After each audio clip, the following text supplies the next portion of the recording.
நம்ம ஷின்சானும் அம்மா போகாதீங்கன்னு அழுதுட்டே ஓடுறான். மிட்சியும் ஷின்சான்னு கண் கலங்குறாங்க. அப்ப திடீர்னு மிட்சி முகத்துல புரி வந்து உட்காந்துட்டான். என்னடான்னு பார்த்தா எல்லாமே மிட்சியோட கனவு தான் போல.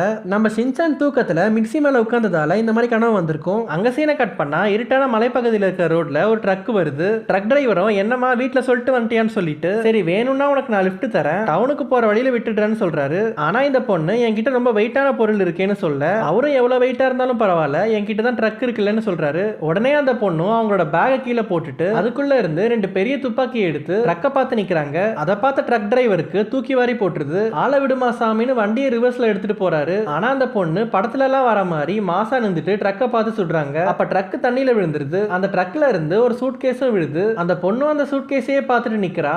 இப்ப காலையில ஆயிடுது. நம்ம ஹாரிய பார்த்தா அரை தூக்கத்திலே சாப்பிட்டுட்டு இருக்காரு. மிட்சியும் என்ன ஆச்சுன்னு கேட்க, ஹாரி தெரியல, ஒரே தூக்க கலக்கமா இருக்குன்னு சொல்லிட்டு பாதி சாப்பாட்டுலயே எழுந்து போயிடுறாரு. அப்புறம் நம்ம